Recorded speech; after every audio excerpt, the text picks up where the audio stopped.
नमस्कार, न्यूज़ 80 पर स्वागत है आपका। मैं हूं आपके साथ सुहानी मलिक। कांग्रेस की मेजबानी में बेंगलुरु में दूसरे राउंड की विपक्षी एकता की बैठक चल रही है। यूपी के सबसे बड़ी विपक्षी दल समाजवादी पार्टी के अध्यक्ष अखिलेश यादव के अब जो तेवर है वो ढीले पड़ गए हैं। पश्चिमी उत्तर प्रदेश की सबसे ज्यादा सीटों पर असर रखने वाले रालोद अध्यक्ष जयंत चौधरी के दबाव में अब अखिलेश यादव कांग्रेस को बेहतर डील यानी कि लोकसभा की ज्यादा सीटें देने की मानसिक स्थिति में आ चुके हैं। इससे पहले अखिलेश यादव का रवैया ममता बनर्जी के स्टैंड से गाइड हो रहा था। ममता बनर्जी और अखिलेश यादव कह रहे थे कि जिस राज्य में जो पार्टी मजबूत है वहां वो ही नेतृत्व की।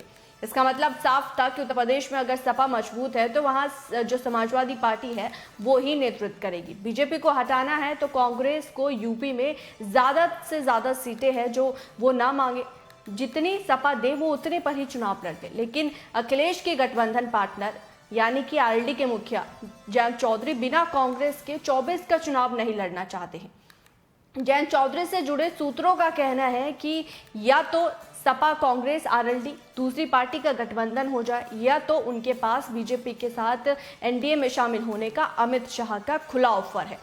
और न जाने अखिलेश यादव से अब अखिलेश यादव को उन्हें भी पता है कि अकेले सपा के वोट से पश्चिम यूपी में बीजेपी के मुकाबले वो जो मुकाबला है वो नहीं कर पाएंगे, क्योंकि बीजेपी का जो वोट बैंक है वो मजबूत माना जाता है। 19 का जो चुनाव था, जो उसके नतीजे हैं, उससे अखिलेश यादव भी बखूबी जानते हैं कि वो सपा के अकेले अपने दम पर यूपी में बीजेपी को नहीं हरा सकते। जैसे नेताओं को अब ये जो अखिलेश यादव है उन्हें ये सोचने पर मजबूर कर दिया कि विपक्ष की लड़ाई कमजोर है और वो अगर कांग्रेस को अपने साथ नहीं लाएंगे या फिर जयंत चौधरी को अपने साथ नहीं लाएंगे, उनकी बातें नहीं मानेंगे या फिर जो एक रणनीति तय करी है उसके हिसाब से नहीं चलेंगे तो वो अकेले बीजेपी को नहीं हरा सकते। पिछले हफ्ते अखिलेश यादव को कई झटके लगे।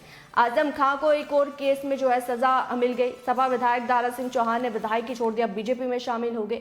अब चर्चा है कि घोसी से बीजेपी के टिकट पर उन्हें जो है चुनाव लड़ाया जा सकता है। दारा सिंह चौहान के झटके से उभरे नहीं थे कि सपा गठबंधन में रहकर भी सपा से दूर चले गए। सुभाषपा अध्यक्ष ओम प्रकाश राजभर ने आखिरकार बीजेपी का हाथ थाम लिया। अमित शाह ने राजभर को जो है बीजेपी में शामिल करा। अखिलेश को पहले से पता था, इसलिए वो संभावित सहयोगी दलों को लेकर अब की जो बात है वो नहीं करते।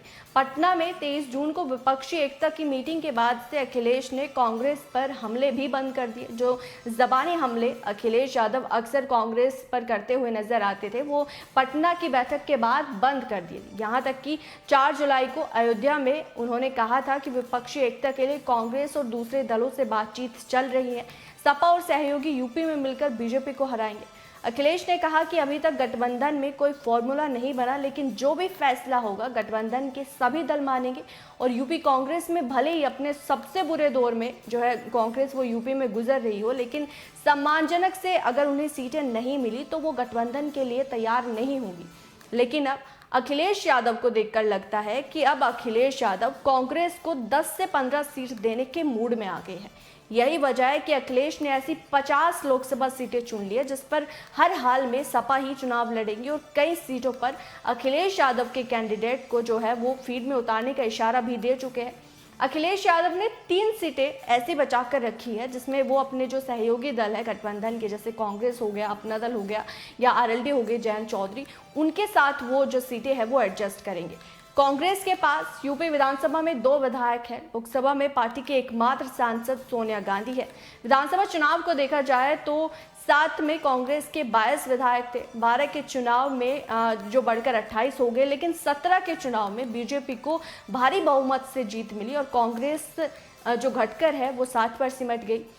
2022 के चुनाव में और नीचे गिर सिर्फ 2 विधायक जो है वो कांग्रेस के पास है। लेकिन 24 का जो अब चुनाव है, अब कांग्रेस भी, क्योंकि अगर कर्नाटक जीत की बात करें तो कर्नाटक जीत के बाद से कांग्रेस की जो एक मनोबल है वो बढ़ता हुआ नजर आ रहा है। बता दें कि पिछला जो चुनाव हुआ था उसमें राहुल गांधी भी अमेठी से स्मृति ईरानी से हार गए थे और सोनिया गांधी रायबरेली में जीत की थी। लेकिन अब जब जो कांग्रेस की स्थिति है, क्योंकि भारत जोड़ो यात्रा के बाद से राहुल राहुल गांधी की जो इमेज है वो एक उभर कर आई है और अब कर्नाटक जीत के बाद कांग्रेस के जो हौसले हैं वो बुलंद है और कहीं ना कहीं जो मनोबल टूटता हुआ नजर आ रहा था वो बढ़ रहा है। और एक तरफ जयंत चौधरी जिन्होंने अखिलेश यादव पर दबाव बनाया, जयंत चौधरी का साफ कहना है कि महागठबंधन या गठबंधन जो भी यूपी में होगा उसमें कांग्रेस शामिल होगी, क्योंकि बिना कांग्रेस के जो गठबंधन है वो नहीं टिक सकता। बिना कांग्रेस के यूपी में बीजेपी को हराना मुश्किल है, क्योंकि ओपी राजभर ने